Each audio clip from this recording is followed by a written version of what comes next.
The suspect accused in a deadly rampage in a Rockford neighborhood's back in court. The request by the defense that delays the 22-year-old's arraignment. Plus, a local organization works to improve community members' health. The activities you can do at home to strengthen your brain. And a State Line City gives property owners the chance to help the environment. Residents can pass on cutting their grass for the month of May. Live from WTVO 17, this is Eyewitness News at 5. Good evening, I'm Mimi Murphy. And I'm David Greenberg. The man accused of killing 4 people in Rockford appears in court. He was set to be arraigned today, but that didn't happen. Christian Soto appeared through a video link from jail. A judge granted a motion for the 22-year-old to undergo a psychiatric evaluation. The assessment will determine if Soto is fit to stand trial. He faces 11 counts of murder and attempted murder and 2 counts of home invasion with a dangerous weapon. This happened last month. Soto's accused of killing 4 people during a daylight murder spree. Police say Soto told officers he became paranoid after using drugs. He's due back in court for another hearing next month. Well, 2 Rockford men are arrested after a weekend traffic stop. A little before 8:30 Sunday night, Rockford police pulled over a car with 3 people inside near West State and North Avon Street. During the stop, officers say they found a loaded handgun and over 42 grams of what they say is cannabis. The driver, Carlos Zarate Martinez, and a passenger, Stephen Brown, were both taken into custody. Martinez faces several charges, including aggravated unlawful use of a weapon and not having a valid FOID card. Brown has been charged with possession with intent to deliver cannabis. Both men are currently in the Ogle County Jail. Well, as far as our weather goes, we have a beautiful start to this work week. Yeah, it was real warm out there, but we know that usually brings with it some severe weather. Check back in with Jordan here as he times that out for us. Right, and David, you hinted at the possibility where when we see weather as warm as it is this time of year, it typically indicates at least the possibility for some severe weather in the next couple of days. And that's what we have going on as we get into tomorrow. Our next weather system right now across the Rocky Mountains starting to spin just to the west of Denver. That's going to strengthen quite a bit as it moves to the east across the plains and into our region. That's going to bring with it a warm front into the region. That warm front will lift to the north during the afternoon tomorrow, bringing with it our highest risk for some severe weather. The Storm Prediction Center has already placed much of the state line underneath a level 2 out of 5 or a slight risk for severe weather, only excluding some of those portions off to the north and to the northeast. Meanwhile, a level 3 out of 5 or an enhanced risk just off to our west, with the possibility for even stronger storms out that way. Futurecast already showing that this is what we're going to be seeing as we get into tomorrow. We do at least have some dry time early in the day. We do have this line of showers that may pass through the early afternoon, or early morning, I should say, and then we get some dry time toward the noon hours. Once we get that, though, that's going to recharge the atmosphere for some of these additional storms to work their way through once we get into the mid-afternoon and throughout much of the evening hours. This is going to be our main window for this chance for some of those severe storms to work their way through the region. They do not last very long, and they only stick around through the later part of the evening before we eventually see some clearing once again. I'll time out some of our uncertainties that we have with this system and a few more specifics as to exactly what kind of storms we could see coming up my full forecast in just a little bit. All right, thanks, Jordan. Well, brain health is a concern for everybody, and hopes of having a strong memory, being quick on your feet, and being able to live everyday life on your own terms really is the goal. And one local organization's helping community members with just that. Jess Lipson was at one of their events today, and Jess, it's all about improving the brain's cognitive ability. That's right, David and Mimi, but that's just one aspect of Wits Fitness's brain exercise class. The goal was to create exercises and tools for those in attendance to strengthen their brains. The event consisted of numerous activities, like trying to come up with a word for every letter of the alphabet themed around spring, word searches or crossword puzzles with challenges like not having a word bank, or using clues that were explained at the beginning of the class. It wasn't just for thinking sharper on your feet, but focusing on stress as well.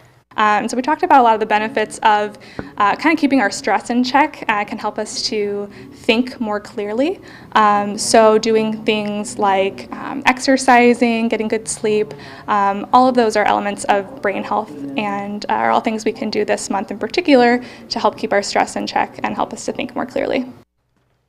Later at 6, we'll hear from some of those attendees on why this was such a beneficial event for them and what their takeaways are. Mimi? All right, thanks, Jess.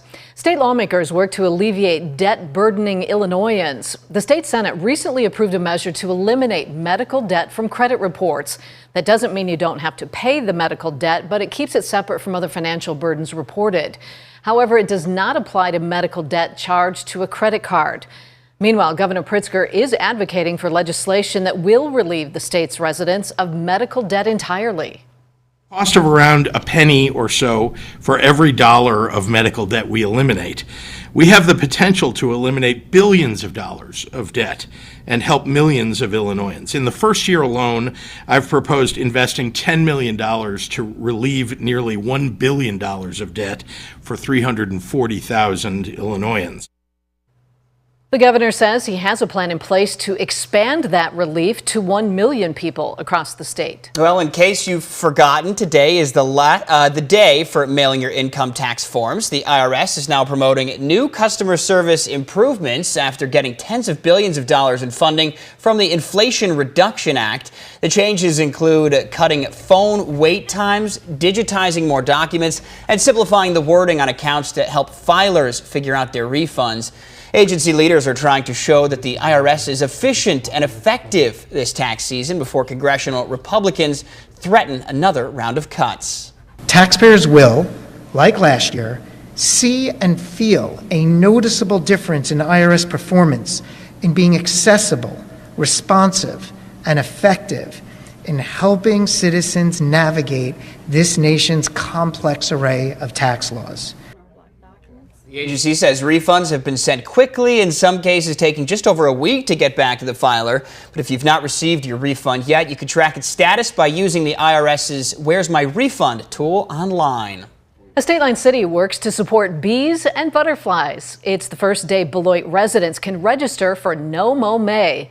The change in ordinance supports the presence of local pollinators. Homeowners must register with the city, display a city-issued sign in their yard, and make sure grass and weeds do not grow longer than 12 inches. Beloit officials say the program comes from the community's desire to protect the environment. We did it last year as a trial basis, and this year is also going to be a trial basis. So it's not a permanent change. So it's for this year only unless the City Council takes additional action in the future. Residents must register with Beloit's Community Development Department by May 1st to participate. Well, Iran launches an attack on Israel over the weekend. Up next, what Congress is doing to support our ally in the Middle East. And coming up at 6, a local attraction prepares to open for the season. The animals expected to bring in visitors to Summerfield Zoo. Our temperatures warmed into the upper 70s today, priming the atmosphere for some strong to severe storms tomorrow afternoon and evening. I'll track those and let you know exactly what the timing of some of the strongest ones might be coming up in just a few minutes.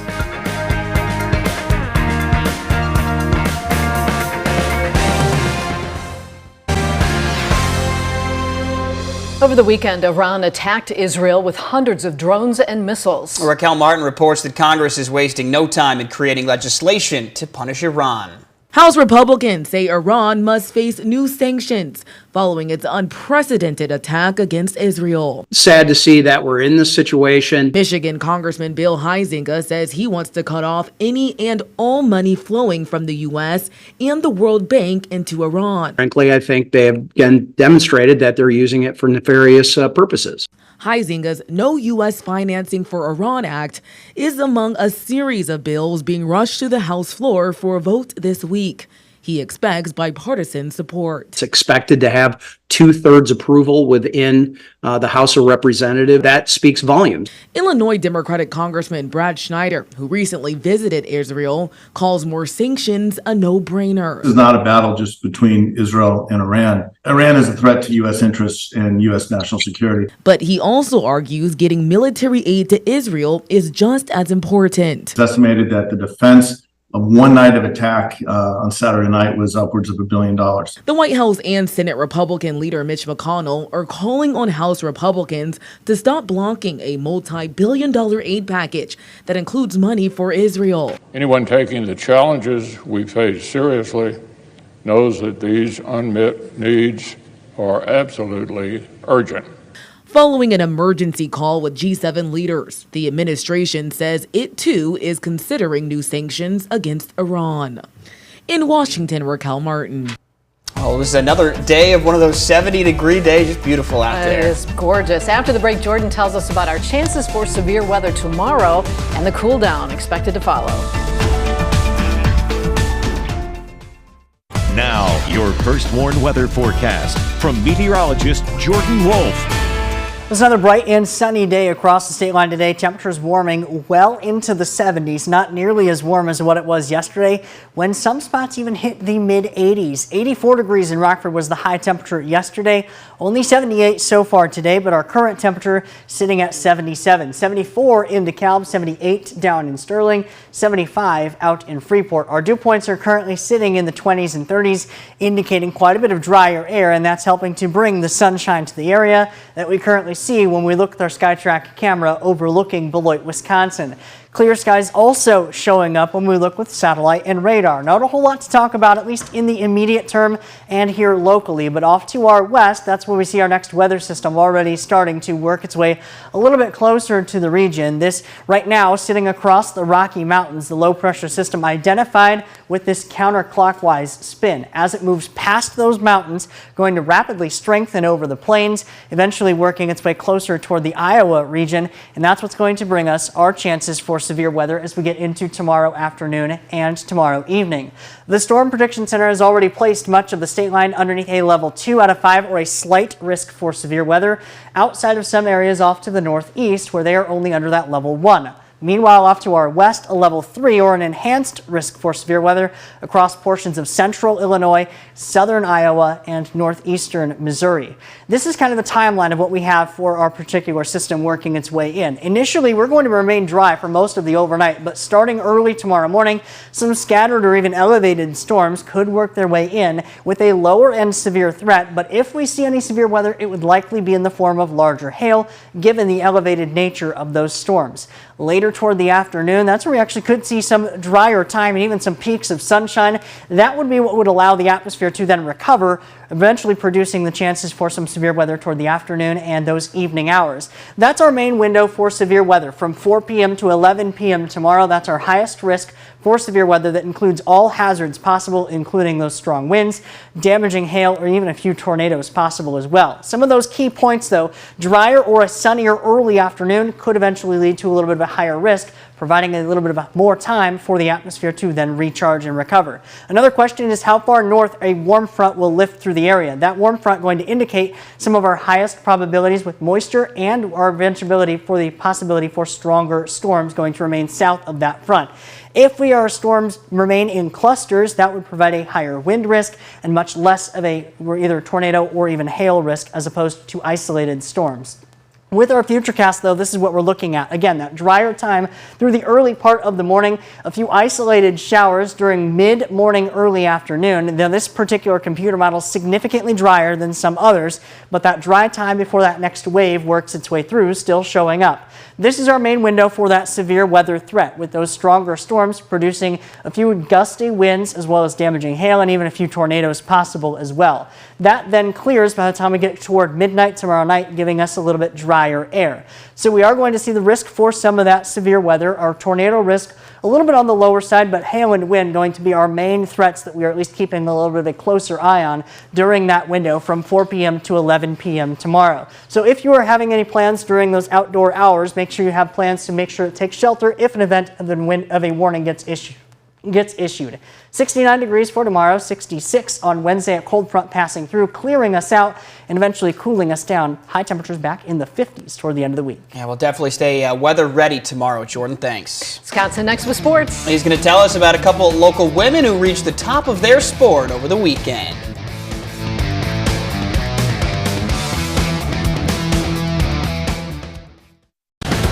Now sports with sports director Scott Lever. Our local women continue to shine in athletics. Yesterday, Orangeville's Tessa Janicki won a silver medal with Team USA at the Women's World Hockey Championships. We brought you that story last night. Also yesterday, Freeport wrestler Cadence Diddick came up with another major championship. She won a U20 national championship in women's wrestling in Spokane, Washington. She won the 62-kilogram division. She lost to Skylar Hattendorf 10-0 by a tech fall, but then Diddick battled back to win another match, and then she won a rematch with Hattendorf 2-1 claim the championship. That win qualifies Didick for the USA team that will compete at the U20 World Championships in Madrid, Spain in September. Here's Didick following yesterday's match. I deserve to be here, and my training has helped me get to that third max where conditioning is really key to staying in and pitching. And I'm really excited because this is my first world team, so I'm ready for the new experience, and yeah, really excited. This past winter, Didick won her third straight IHSA state championship for Freeport in girls wrestling and her fourth state championship overall. She previously won 2 junior national championships. She'll be wrestling for Iowa next year. Former Harlem High School bowler Rebecca Hagerman also claimed a national championship over the weekend. She and her teammates for Jackson State in Mississippi won the NCAA championship in Michigan. Hagerman's a graduate student at Jackson State. She transferred there for her final year of eligibility after bowling for 4 years at McHenry University. And McHenry Hagerman was part of an NCAA championship team in 2022, and McHenry won the ITC championship last year. In high school, Hagerman won multiple team, state, and national championships and multiple state individual championships. Well, tonight's the night when Caitlin Clark will turn the page from being a college basketball player to a professional. The WNBA draft will be held. Clark will more than likely be the first overall pick going to the Indiana Fever. That draft will be shown on ESPN tonight, and like everything else involving Clark, it'll get record ratings. And Michael Busch can make Cubs history tonight when the Cubs play in Arizona. They'll try to tie the franchise record by homering in his 5th consecutive game. Christopher Morel was the last Cub to do that just last year. That's sports. We'll be right back. But when you were showing us your sky cams earlier, everywhere you look, just blue sky. It's just gorgeous. It's perfect out there. Yeah, it's been a fantastic weekend, followed up by a very equally fantastic Monday. It has. But unfortunately, as we know, we've got kind of big changes on the horizon. As we live in the Midwest, you get used to big changes. We go from 84 yesterday, upper 70s today, and now we have a chance for some severe weather as we get into the day tomorrow. Yeah, we know that the weather this time of year, when we get those 80s and 70s, it usually brings with it that severe weather. And normally it does bring at least the chances for some severe weather. So things looking clear right now on the First Warn Interactive Radar from Rockford, Glass, and more. Our next weather system spinning across the western half of the United States. Our main window for severe weather during the afternoon tomorrow going to be from around 4 p.m. through 11 p.m. All hazards are possible with that, so remain weather aware during the afternoon and evening tomorrow. Good advice. All right, thanks, Jordan. World News Tonight's up next. We'll be back here at 6.